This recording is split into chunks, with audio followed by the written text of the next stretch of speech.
wait. Before you click off the video, I just want to say, too many people gatekeep motorcycles. Anyone can learn how. I feel like I could teach anyone how to ride a motorcycle really quickly, but that's not what this video is about. Today, Holly is trying to learn how to do wheelies a little bit. So Holly is learning to clutch up wheelie. And if you follow us at all on social media, you'll know that she has been practicing for the last 2 days for about 10 minutes a day, and she's already got the little 2 inches off the ground situation. And I'm not going to pretend that I'm a professional wheelie master. I can't even get the balance point yet. I can get decently high wheelies and I have fun clutching up, or power wheelies. I can't quite do the balance point, but we're getting there. The movement behind clutch ups isn't necessarily a hard movement to learn or even master.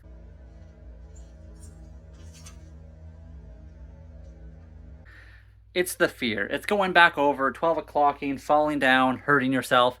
And when you're 38, 34, whatever we are, it hurts a lot more and it takes a lot more to recover. So it's a bit more scary. When you're young and you're fun and you do a wheelie and you crash and you hurt your bike, it's financially expensive. This channel is about travel. This channel is about motorcycles. This channel is about doing things you've never done before. We want a sailboat. We're still working on that. There's a situation. It didn't really work out this time. Dragonfly 28. Anybody? Dragonfly, you want to sponsor us? We'll sail that boat. It'd be great for dirt bikes because it can go up on shore. We can ride the bikes off pretty much. We'll make it happen. Dragonfly, come on. Wheelie time. So as always, step one, make sure you're wearing gear. I got armor on underneath here. I got knee pads on. I got full boots. I don't have my gloves. I forgot my gloves. We got the gloves. And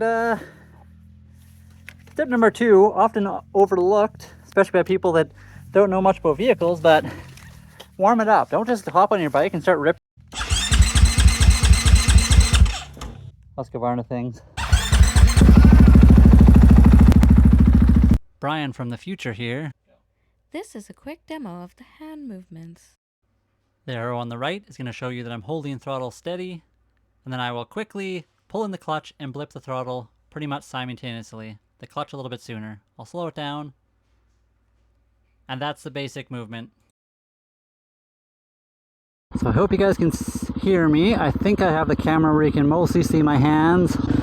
As you can see, my foot got on the brake. I like to make sure I can feel it, and while I'm holding the throttle I can kind of feel it slowing me down. I got my finger ready for this. I like to do 1 finger. You can do 2, you can do whatever you want. I like 1. Again, if you can kind of hear that clicking, that's the chain snapping. I like to be at a decent holding RPM so that the chain's already lost its slack, and then all you're going to do is pull this in quickly at the same time as you blip the throttle like I showed you earlier. But here we go. Seated a little ways back. I don't have my alarms locked out anymore like I talked about, because I'm comfortable with going back a little bit now, and I'm just going to do a quick one and drop it right back down. It's not going to be anything special, just comfortable. I'm riding the brake a little bit with my foot, and then all I'm going to do is and drop it back down, and drop it back down.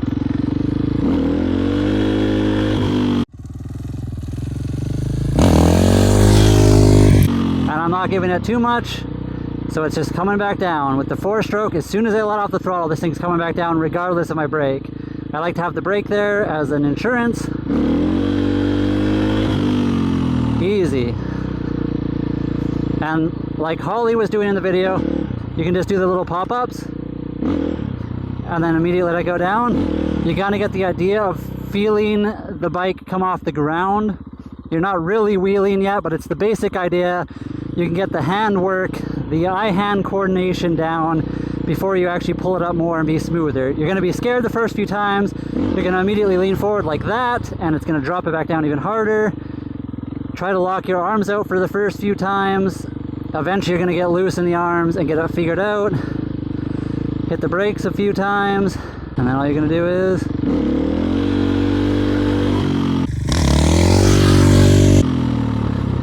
there. Hopefully you guys can get that. I'll do a couple more. Again, I'm not a pro at this. I got the basic. I can't quite get the balance point. I end up chasing my wheelies a bit too much. You might hear people talk about that. I think just getting the idea down. Oh, that was a bad one.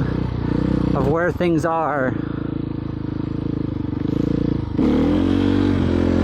And then you can slowly get more and more high. So when I first started, I was exactly like Holly, just doing little tiny bunny hops.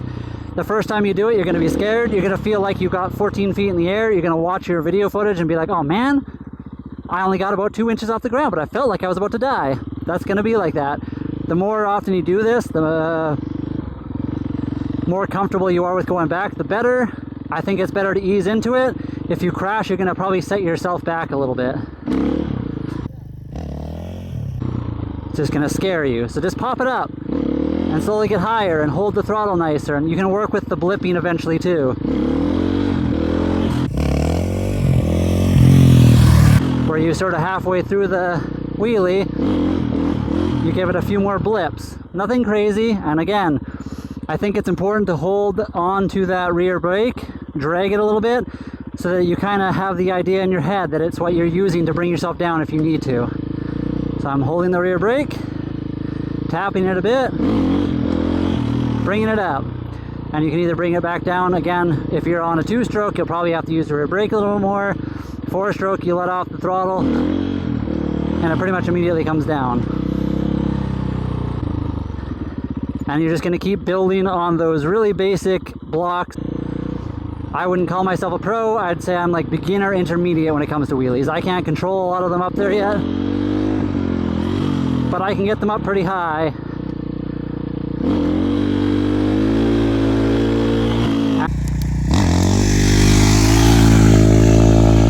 And sort of hold it. If you dedicate a time, I bet you anyone can get better than me in just a little bit of time.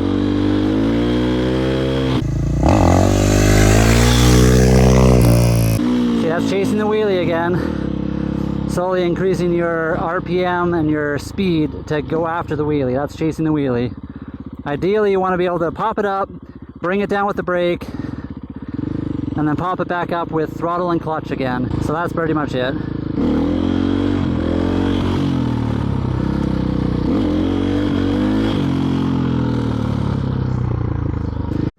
She's been practicing so far. She's got the movement down. She can get the wheel up a tiny bit, and I'm not trying to pretend. Woo, that was a good one. I'm not trying to pretend that I'm really good at doing wheelies. Oh wow, what's that guy carrying? Hold on, or something. I don't know. Or is it a water bomber of some kind? I don't know. Anyway, I'm not trying to pretend that I'm really good at wheelies. I can't even quite get the balance point, but I can wheelie fairly high now with clutch ups properly without doing power wheelies, although I can do those too. The biggest thing I think for wheelies is always, of course, the fear of going over. That's the thing that pretty much stops everyone. The movement itself is pretty easy. Holly has learned it in what, like three-minute sessions? Like 10 minutes a day for the last 3 days. She's kind of been practicing a little bit here and there. If you're riding a 2-stroke, if you're on a dirt bike and you have a 2-stroke, they have a lot less engine braking.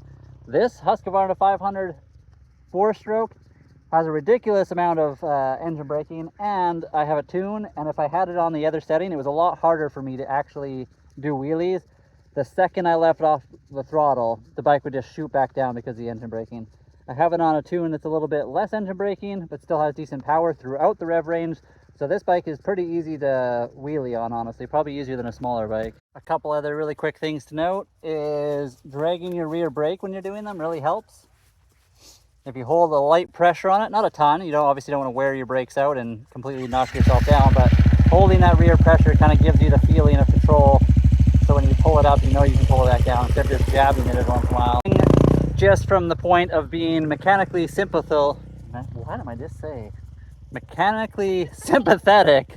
to your motorcycle is I like to make sure that I'm in first gear, second gear, whatever it is, and I take the slack out of my chain. So you can kind of feel it, especially on a dirt bike because they have a little bit looser chains because of the suspension travel.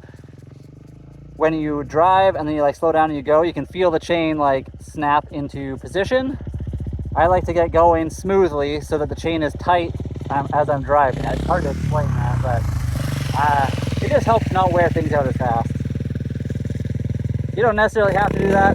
Oh wow, that's a good one. But in my opinion, it helps things not wear as fast. Obviously, doing wheelies, you're going to wear parts out a little bit faster than if you just ride nice. But if you do things properly, you're probably not going to wear your bike out any more than just accelerating quickly from the light. And I guess the other thing that goes along with the fear of falling back, when I first started, one of the big things you do naturally just to prevent yourself from going over backwards is every time the wheel comes up, I lean forward a lot to bring it back down. That's just like a natural instinct. One of the big things I had to do at first is try to lock my arms a little bit out, just hold them really tight, which is, you know, you get arm pump really fast, but it prevented me from leaning forward and I could kind of hold my weight back. That was the big thing for me, is I was bringing my wheelies down myself out of fear. So one of the big things is just to try to like hold your arms really steady. You want to make sure you stay in one position. Once you kind of get the hang of wheelies, obviously you can move around a lot on the bike and start to steer it a little bit and stuff like that. But I think just being in one neutral position, you're a little bit far back on your seat, closer to the rear axle better. Make sure you still have room to control your bike with your hands, but you want to make sure that you don't lean forward, because that's just a natural thing with fear. And then another thing that really helped me is to get the initial feeling, I use second gear. Higher speeds is a lot more risky, obviously. Lower speeds, if you crash, it's not going to hurt quite as much. But second gear just seemed a little bit easier because it doesn't have quite the gear torque you're going to get. But first gear is definitely the one to practice if you want to do slow wheelies, which are really the cool ones. Holly, what do you think? I never have anything to say. She was doing pretty good. She popped a few more up and they were higher than yesterday. So I think I got one really good one on camera for you. So I just hurt my wrist a pinch turning, so. not even doing a wheelie, just turning. But that's the other thing too. To the right.